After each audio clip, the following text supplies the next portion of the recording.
Michel Platini denuncia Gianni Infantino, ancora denunce di stupro per il cantante Bruel. E in podcast e in Onde, Medie, la storia della FIFA, l'organizzatrice della Coppa del Mondo di calcio, e dei suoi problemi di corruzione. Meteo Parigi e Milano. Benvenuti al notiziario di Francia. Oggi Radio Nizza e Centrale Milano per martedì 9 giugno su franciaoggi.com, in podcasting tramite chatbot AI e sulle onde medie dei 1575 kHz in redazione a Nizza Marco Ugo Versotti e da Parigi Rachel Costa. Cominciamo con Patrick Bruel. Il cantante e attore francese è stato nuovamente posto in custodia, cioè in arresto, lunedì 8 giugno in seguito a 2 nuove denunce per violenza sessuale presentate il 27 maggio e il 3 giugno al tribunale di Nanterre. Le denunce provengono da 2 donne: Florina Trebier, ex Miss Alsazia, che accusa Bruel di averla violentata nell'aprile del 2008, e Séverine, fisioterapista, che l'avrebbe conosciuto dopo un concerto a Grenoble nel quale le aveva chiesto di esercitare su di lui Sono 2 lettere, la prima è la B. Con queste accuse il numero complessivo delle presunte vittime sarà 13, su un totale fino a 25 donne che hanno già rilasciato testimonianze al giornale d'inchiesta Medie. L'avvocata di Bruel, che si chiama Corinne Herman, ha confermato le denunce e ha chiesto che tutte le accuse vengano esaminate congiuntamente per prendere la misura dell'intera vicenda. Bruel, che ha 67 anni, ha respinto fermamente le accuse e resta legalmente innocente fino a prova contraria. E Michel Platini, la notizia d'apertura di oggi, denuncia Gianni Infantino subito prima dell'inizio dei mondiali di calcio. Michel Platini, ex capitano della nazionale francese, ex presidente della UEFA, ha formalizzato lunedì una denuncia penale contro Gianni Infantino, presidente della FIFA, sostenendo l'accusa di denunce calunniose e traffico di influenza. La denuncia, depositata in pochi giorni dall'avvio dei mondiali, coinvolge anche 2 ex responsabili della FIFA e prevede la costituzione di parte civile, fase che comporterà la nomina di un giudice d'inchiesta. Secondo il comunicato dell'Associated France Press, Agence France Presse, Platini sostiene che Infantino, che in passato è stato il suo braccio destro all'UEFA, abbia usato la sua posizione per influenzare indebitamente decisioni a danno del querelante. La denuncia si inserisce in una lunga disputa legale, iniziata con la prima querela presentata da Platini nel novembre del 2021, riguardante lo scandalo del 2015, che aveva messo fine alla sua ascesa nella gerarchia calcistica mondiale. Tale prima denuncia era stata archiviata senza seguito nel 2025.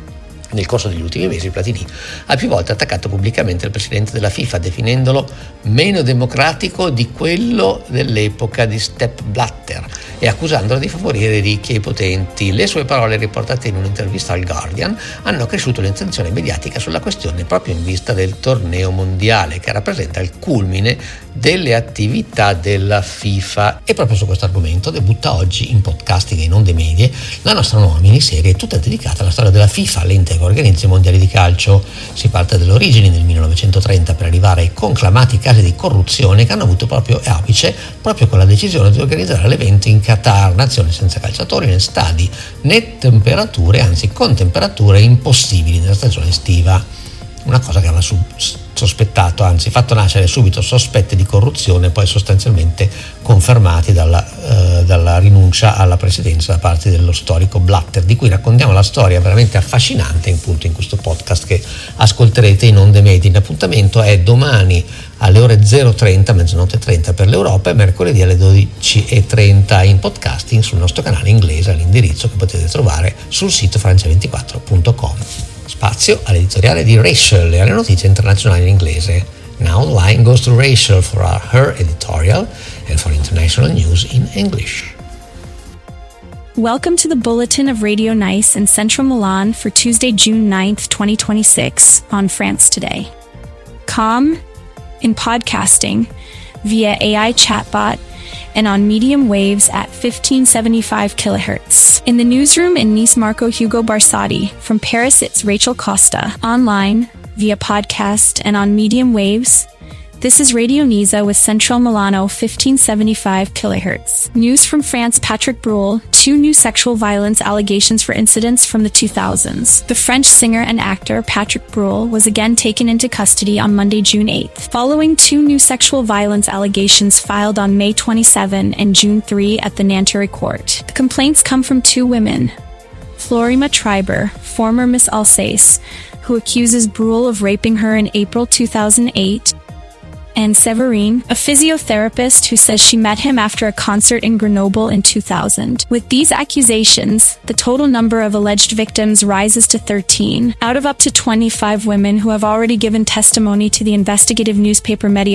Bruel's lawyer, Corinne Herman, confirmed the complaints and requested that all charges be examined together to take the measure of the whole case. Bruel, 67, has strongly denied the accusations and remains legally innocent until proven otherwise. Following the revelations, the artist announced the cancellation of most of the summer tour concerts, scheduled to start in mid-June in Paris and continue at summer festivals. The cancellation covers all dates up to October, while the handling of his future commitments will depend on the outcome of the investigations. Original article published on France Info on June 8, 2026.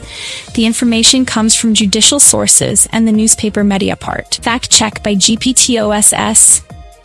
20B Michel Platini denounces Gianni Infantino for influence trafficking and defamatory complaint. Michel Platini, former captain of the French national team and former UEFA president, formalized on Monday, June 8, a criminal complaint against Gianni Infantino, FIFA president, requesting the charges of defamatory complaint and influence trafficking. The complaint, filed a few days before the start of the 2026 World Cup, also involves two former FIFA officials and includes the establishment of a civil party, a phase that will entail the appointment of an investigative judge. According to the statement sent to AFP, Platini claims that Infantino, who was once his right-hand man at UEFA, used his position to improperly influence decisions to the complainant's detriment. The complaint comes amid a long legal dispute that began with an initial lawsuit filed by Platini in November 2021 concerning the 2015 scandal that ended his rise in the global football hierarchy. That first complaint was dismissed without follow-up in October 2025. In recent months, Platini has repeatedly attacked the FIFA president publicly, calling him less democratic than those in the era of Sepp Blatter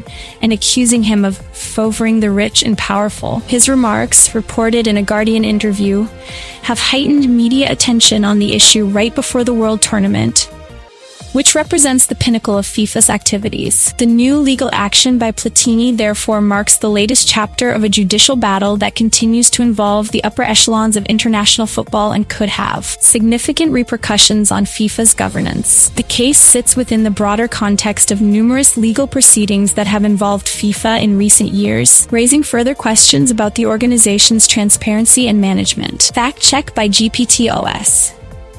20B Rachel Claude editorial by Rachel Platini vs. Infantino. The new judicial ping-pong duel. What a magic trick to fire headlines 3 days before the World Cup.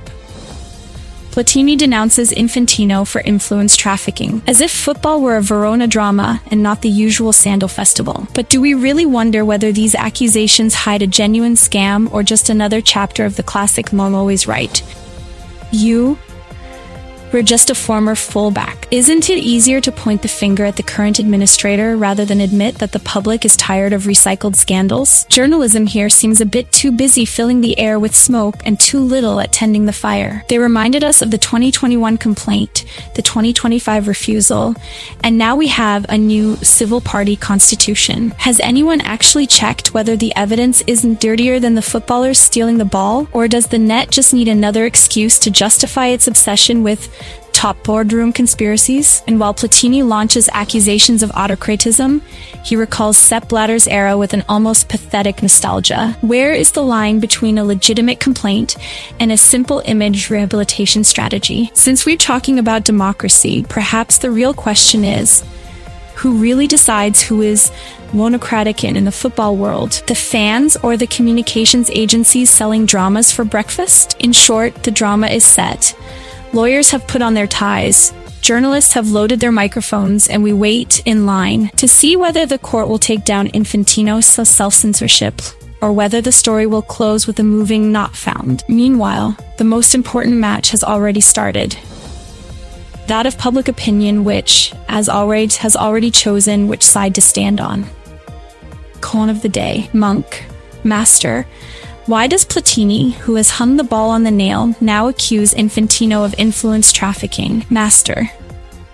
Because the ball, once stepped on, can still roll in the mind of those who want destiny to be an offside line. Monk. Then, what is the truth hidden behind the accusations, if not merely the echo of an old grudge? Master. Truth is a goalkeeper who, believing he is defending the net, ends up opening the gap. The doors we close out of fear often open windows to new illusions. But let's return to the news. Welcome to the International Bulletin from Radio Nice in central Milan for Tuesday, June 9, 2026 on France Today. Common podcasting and on medium waves at 1575 kHz. From Paris, it's Rachel Costa. Iran and Israel hint at a pause in fighting, but the truce remains precarious. Authorities in Tehran and Jerusalem have announced a temporary suspension of hostilities, while the Israeli Prime Minister declared that his country is containing the attacks for the moment. The decision comes a few days after an escalation that also involved Hezbollah, with artillery exchanges along Israel's northern border. However, analysts warn that the truce is fragile and will depend on both sides' ability to respect the agreed terms. Meanwhile, U.S. armed forces reported intercepting and neutralizing a tanker that had violated the Iranian port blockade, heightening tensions in the Persian Gulf region. The incident underscores the complexity of the situation, in which world powers maintain an active military presence and monitor possible ceasefire violations. BBC. Chinese exports exceed forecasts despite war in Iran. According to the latest data, China recorded a trade surplus in May, with exports and imports surpassing analysts' estimates, amid growing international pressure due to the Iran-Israel conflict. Experts attribute the result to robust domestic demand and export support policies that have offset uncertainties linked to sanctions and maritime route disruptions. The global energy market, particularly traffic through the Strait of Hormuz, remains subject to delays. Operators forecast that normal flow may not resume before year-end. Chinese authorities have also reiterated their commitment to maintain oil price stability, seeking to limit the impact of Middle East tensions on the world economy. BFM TV Economy. North Korea shows signs of a stronger economy. An investigation by the French Daily highlights how Pyongyang's leadership is experiencing unexpected growth, with new infrastructure even causing the first traffic jams in cities. The North Korean leader's visit to a greenhouse farm showed increasing attention to advanced agriculture, a sign of an attempt to diversify an economy traditionally dependent on parrot exports. Experts suggest that, despite harsh international sanctions, the regime is leveraging trade agreements with friendly countries and rising domestic production to bolster its finances. However, observers remain cautious. Weak foreign exchange reserves and reliance on humanitarian aid could limit the sustainability of this positive impulse. CNBC. Chinese trade stands out despite Middle East war. The global market has seen a surprising performance from China, which exceeded export and import forecasts in May amid the ongoing Iran-Israel conflict. Analysts attribute the outcome to still vigorous domestic demand and export incentive strategies that have neutralized the effects of sanctions and maritime route disruptions. At the same time, the Pentagon expanded the list of Chinese companies linked to the military sector, adding tech giants such as Alibaba and Baidu, raising concerns over international investments. U.S. authorities emphasized the need to monitor any transfers of sensitive technology, while market operators watch closely the impact of these measures on global trade flows. The history of FIFA and its corruption problems. Online, via podcast, and on medium waves, this is Radio Nisa with Central Milano 1575 kHz. It starts from the origins in 1930 and moves to the infamous corruption cases that peaked with the decision to host the event in Qatar. A nation without footballers, stadiums, and with impossible summer temperatures. Tune in on medium waves tomorrow at 00030 and Wednesday at 12:30. And podcasting on our English channel at this address. https open Spotify. Comshow 033 FQJ9 8 CNY and FTX 3 Paris and Milan weather for Tuesday, June 9, 2026. Paris, variable day with clouds and brief showers. Updated forecasts from expert Regis Crepet indicate a 95% reliability with the last update at 0515. Morning in Paris will be cool. Temperatures around 12 degrees Celsius. Moderate west wind with gusts of about 35 kilometers. Slightly cloudy sky and no precipitation. In the afternoon, thermometers will rise to 20 degrees Celsius, with stronger winds. Gusts up to 45 km/h in widespread cloudiness, but with some nice clearings. A slight rain risk of about 20% is forecast. Evening will become gloomier. Temperatures around 16 degrees Celsius, west winds of 40 kilometers, and the possibility of brief showers. Rain risk rising to 35%. During the night, temperature will drop to 14 degrees Celsius. Winds will ease to 15 km/h, and the sky will remain very cloudy, but without rain. Minimum forecast 12 degrees Celsius. Maximum forecast 20 degrees Celsius. Milan, sunny, but with light winds and chance of evening rain. According to the bulletin updated by expert Daniel Berlusconi of 3B Meteo, reliability is 90% with the last update at 0542. Morning in Milan will start with predominantly clear skies. Temperatures around 21 degrees Celsius, light west winds of 4 kilometers, and no rain. The sky will stay clear until noon, with temperatures rising progressively. 23 degrees Celsius late morning, 24 degrees Celsius mid-morning, 25 degrees Celsius around 11 am, and 26 degrees Celsius at noon, all with light southwest winds. Afternoon will continue with temperatures of 27-29 degrees Celsius, almost calm or very light winds, and practically no precipitation until late afternoon. From 18:00, a slight cloudiness may appear with a minimal rain probability of 5%, while around 19:00, the risk will rise to 20% with temperatures of 28 degrees Celsius and southwest winds. Night will cool to 24 degrees Celsius, with stronger west winds of 7 km/h but no rain. Minimum forecast 21 degrees Celsius, maximum forecast 29 degrees Celsius. Weather editorial by Rachel.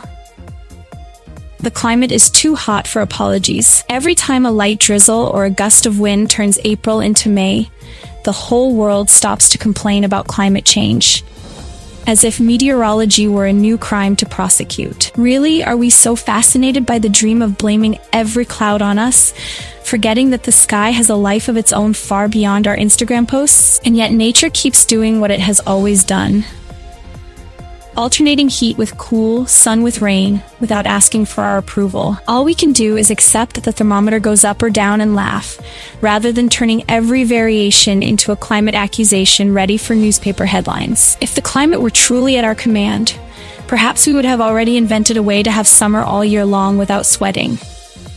Koan of the day. The monk asked Giorgio, if today's sky in Paris is overcast and in Milan it is clear, what does the wind teach? Giorgio replied, the wind does not decide where to blow, but it carries with it the stories of those who listen. And that is today's weather. This is all for now. From the Paris newsroom, I'm Rachel Costa. This is Radio Nisa, Central Milano, 1575 kHz.